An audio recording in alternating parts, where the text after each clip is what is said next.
Ya, Anda kembali bersama kami, Bu Maria. Ini kan sekolah, ternyata sekolah sebaik apapun pengamanannya tidak menjamin keselamatan anak-anak kita. Nah, jadi gimana? Apakah pedofil ini ada ciri-cirinya nggak sih sebenarnya? Kalau kita bisa Mbak Elisa. Jadi sebetulnya KPAI dan kepolisian, Pak Roni dan kawan-kawan sudah mengembangkan kerjasama untuk kita melihat profil pedofil ya, profil pedofil sebagai orang yang memiliki penyimpangan orientasi seksual. Jadi yang pertama, pedofil itu biasanya justru dia nggak ketahuan karena dia punya aktivitas normal, dia bekerja sehari-hari.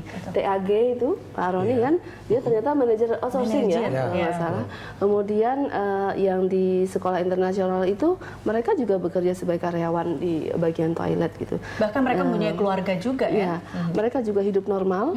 TAG itu istrinya selama menikah tidak tahu bahwa suaminya memiliki kelainan, jadi ini sangat berbahaya begitu.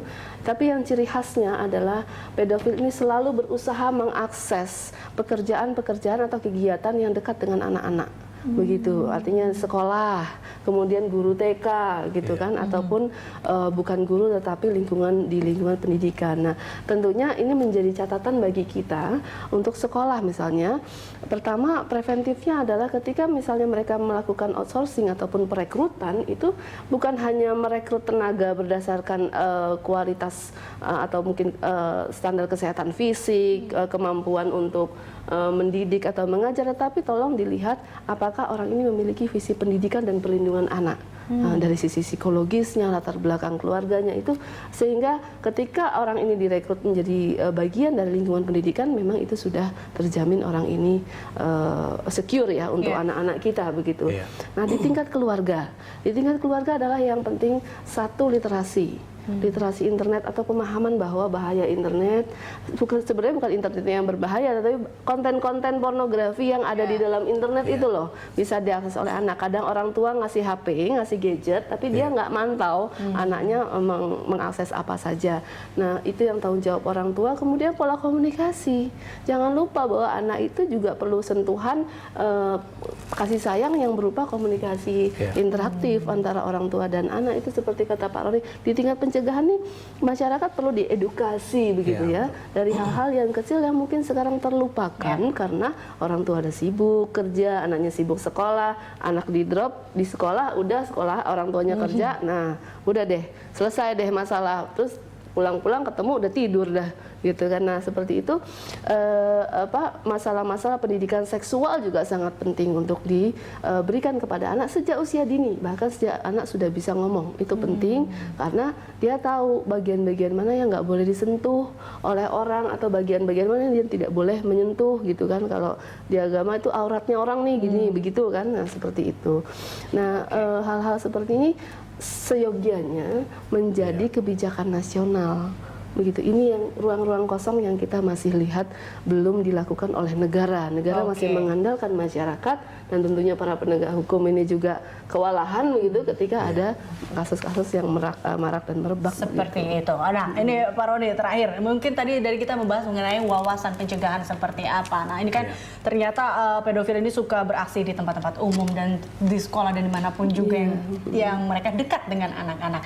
Dari Mabes Polri sendiri, apa yang akan dilakukan terkait dengan masalah ini? Ya, tentu Mabes Polri akan mendukung kegiatan yang dimotori oleh KPAI. Saya kira bagaimana kebijakan nasional ini mengutamakan tentang upaya pencegahan. Stakeholder yang ada kita kumpulkan kekuatannya. Mari kita sama-sama berfokus kepada kepentingan mencegah terjadinya kasus-kasus yang mengeksploitasi anak.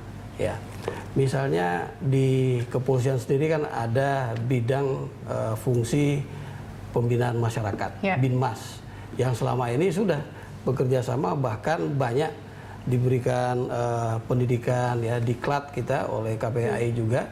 Nah, kawan-kawan kami ini bisa mendukung kegiatan Pemda, karena KPAI juga punya pasti di Pemda itu sampai tingkat kecamatan, kami punya polsek, Binmas. Bagaimana kita mengarahkan, mengajak orang tua agar mereka sadar Jangan mereka bangga anaknya bawa IT kemana-mana, ternyata itu bisa saja membawa Salah satu mereka sumber ya, itu ya. sumber mereka malapetaka dibohongi, buat anaknya. dimanipulasi, dibujuk rayu, Oke. bahkan ada kasus-kasus yang menggunakan kekerasan dan mereka takut.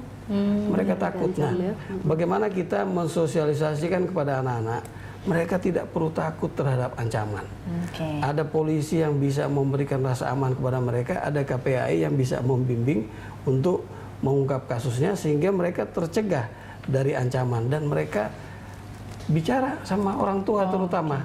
Ya. Baik, berarti harus ada waspada, edukasi dan komunikasi. Ini salah satu caranya untuk mencegah ataupun menghilangkan pelecehan Ya, dan seksual kepada dirumuskan dalam kebijakan anak-anak ya, nasional dan itu harus ada dalam kebijakan nasional. Baik, terima kasih Bu Maria dan juga Pak Roni telah hadir bersama kami dalam Terima kasih. jurnal siang.